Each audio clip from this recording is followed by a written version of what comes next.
Welcome to Trinity of Christ Ministries Bible Study. The moment I believe, I am Andy, your minister, and we will be doing Genesis 31 today. So join us and see what we can learn from the Word of God.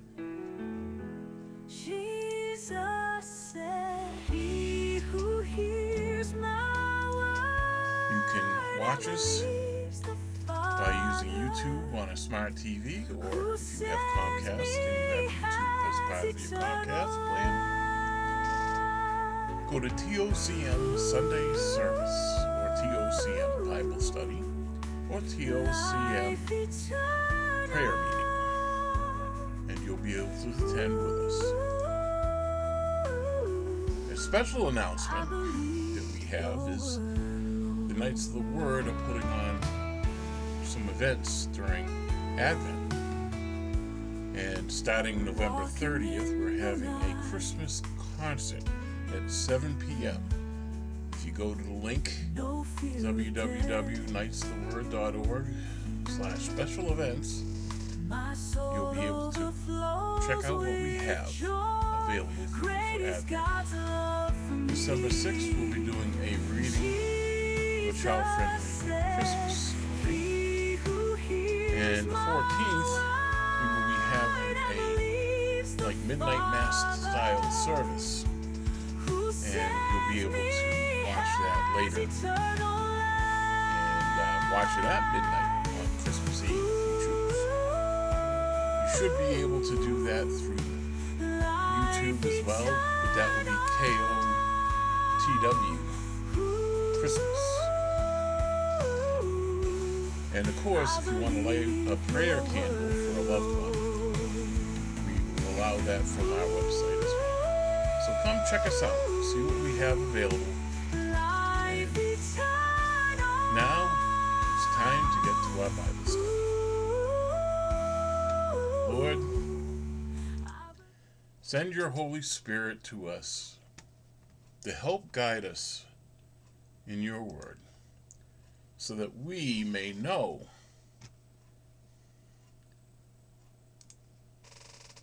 what your word teaches us. Because the word is living word. It's more than just the text.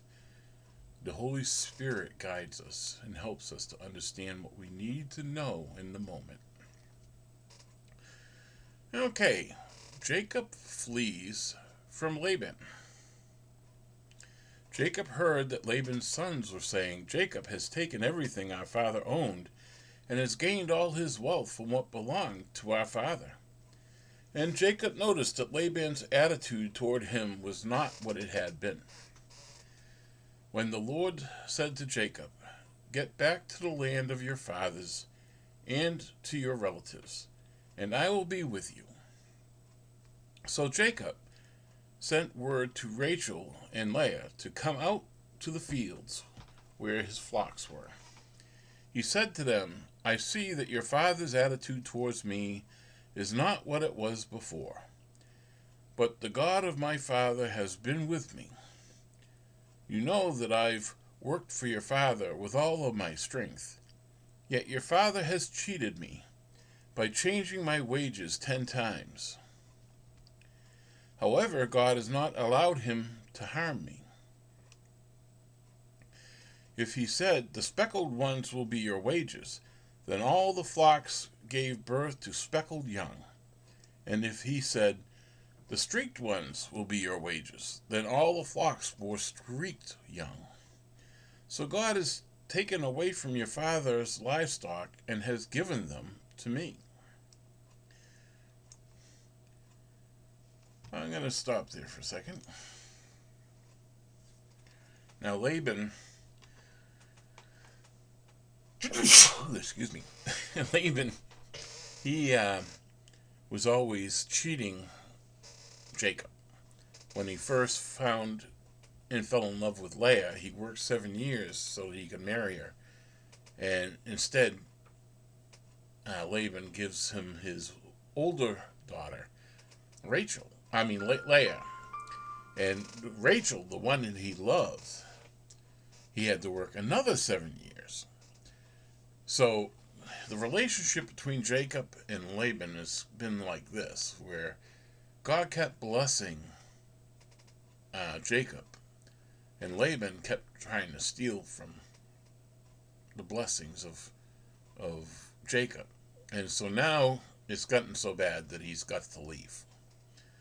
And, of course, there's going to be some disagreement in that, because Laban doesn't want to lose his cash cow, shall we say. But Laban brought it upon himself. Verse 10.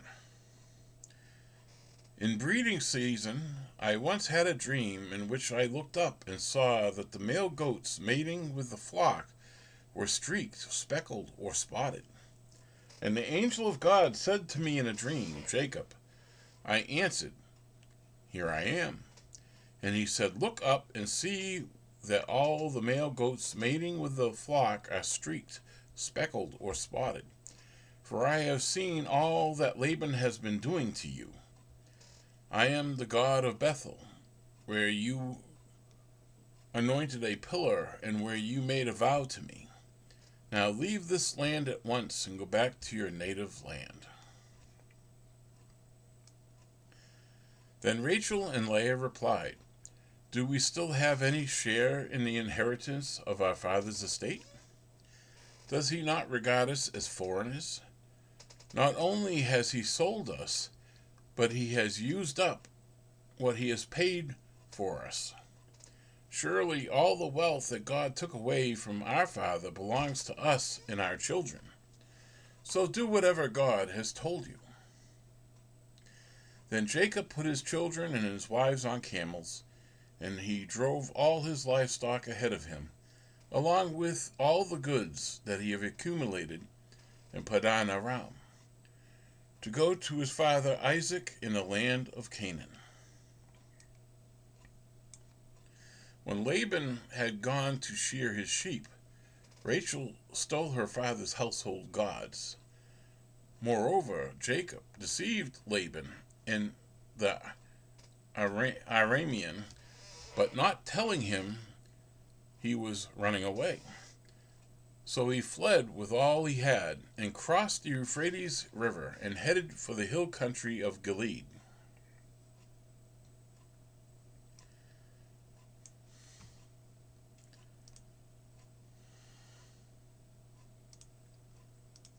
Now Laban, not wanting to give up his booty, is going to chase after Jacob.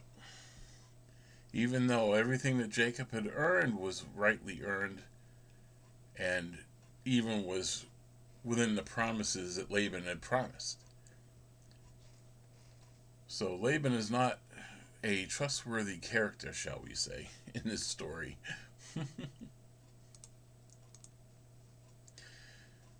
Laban pursues Jacob.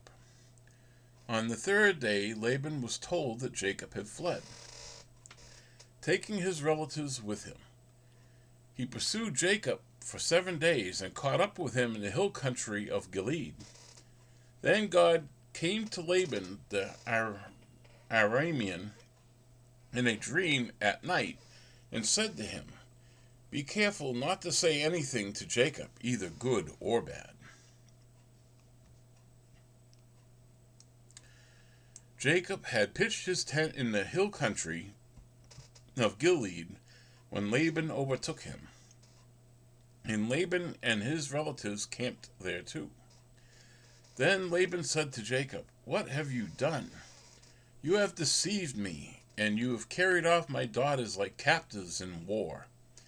Why did you run off secretly and deceive me? Why didn't you tell me so I could send you away with joy and sing to the music of timbrels and harps? You didn't even let me kiss my grandchildren and my daughters goodbye. You have done a foolish thing. I have the power to harm you. But last night the God of your father said to me, Be careful not to say anything to Jacob, either good or bad. Now you have gone off because you long to return to your father's household. But why did you steal my gods?" Jacob answered Laban, "I was afraid because I thought you would take your daughters away from me by force. But if you find anyone who has your gods, that person shall not live. In the presence of our relatives, see to yourself whether there is anything of yours here with me, and if so, take it." Now Jacob did not know that Rachel had stolen the gods. So Laban went into Jacob's tent, and into Leah's tent, and into the tent of the two female servants, but he found nothing. After he came out of Leah's tent, he entered Rachel's tent. Now Rachel had taken the household gods and put them inside her camel's saddle, and was sitting on them. And Laban searched through everything in the tent, but found nothing. Rachel said to her father, "Don't be angry, my lord, that I cannot stand up in your presence. I am having my period." So she searched, but he could not find the household gods.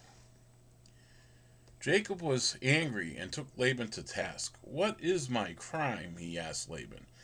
"How have I wronged you that you hunt me down? Now that you have searched through all my goods, what have you found that belongs to your household?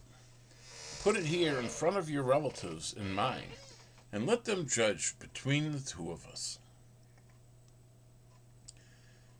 I have been with you for 20 years now. Your sheep and goats have not miscarried, nor have I eaten rams from your flocks. I did not bring you animals torn by wild beasts. I bore the loss myself. And you demanded payment from me whenever was stolen by day or night. This was my situation. The heat consumed me in the daytime, and the cold at night, and the sleep fled from my eyes. It was like this for 20 years that I was in your household. I worked for you 14 years for your 2 daughters, and 6 years for your flocks, and you changed my wages 10 times. If the God of my father, the God of Abraham, and the fear of Isaac had not been with me, you would surely have been sent me away empty-handed. But God has seen my hardship and the toil of my hands, and last night he rebuked you."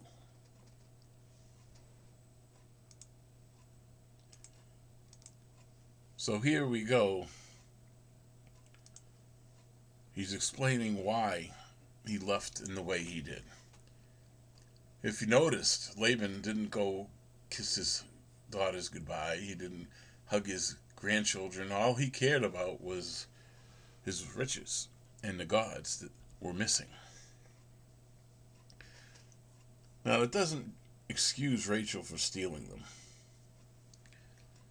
but Laban he's getting the just cause of his stealing from Jacob, and he knows it, and he's been told why it happened at this point, so he cannot say, "Oh, I didn't know."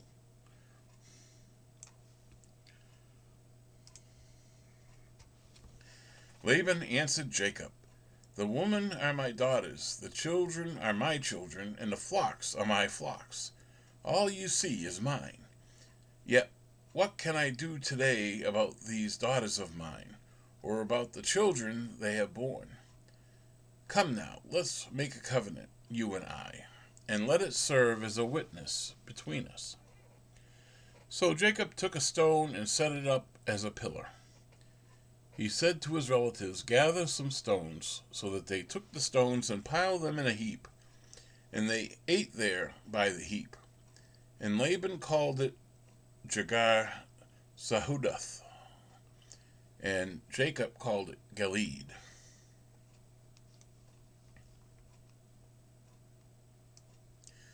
Laban said, "This heap is a witness between you and me today. That is why it is called Gilead.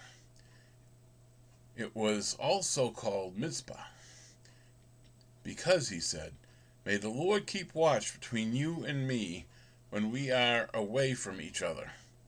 If you mistreat my daughters, or if you take any wives besides my daughters, even though no one is with us, remember that God is witness between you and me." Laban also said to Jacob, "Here is this heap, and here is this pillar I have set up between you and me. This heap is a witness, and this pillar is a witness, that I will not go past this heap to your side to harm you, and that you will not go past this heap and pillar to my side to harm me. May the God of Abraham and the God of Nahor, the God of their father, judge between us." So Jacob took an oath, and in the name of the fear of his father Isaac, he offered a sacrifice there in the hill country and invited his relatives to a meal. After they had eaten, they spent the night there. Early the next morning, Laban kissed his grandchildren and his daughters and blessed them, and he left and returned home.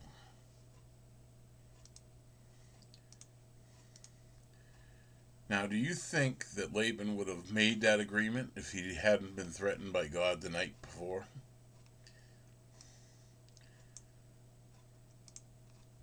I think that Laban is guilty of taking everything he can get and trying, even through illicit means, to get what he wants. But now he's afraid.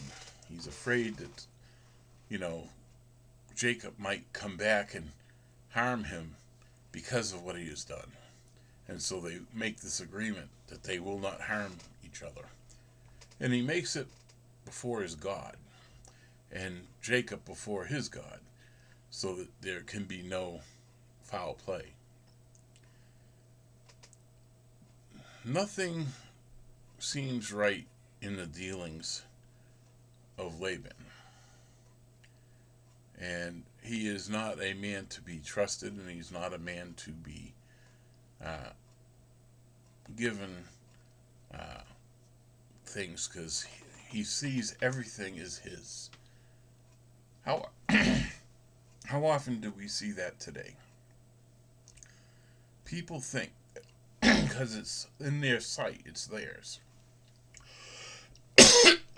They think that if I think it this way, everyone else must think the same way. And here we get into trouble. And so we should learn a lesson, because God, he pays attention to what's going on on the earth, and you cannot hide from God. So deal honestly with your neighbor. Deal honestly with family. And you won't have bad things happen. God bless. I hope you enjoyed this video, and join us for the next one. Like if you liked it, share if you want to share it, and subscribe if you want to see more. So God bless, and have a wonderful day.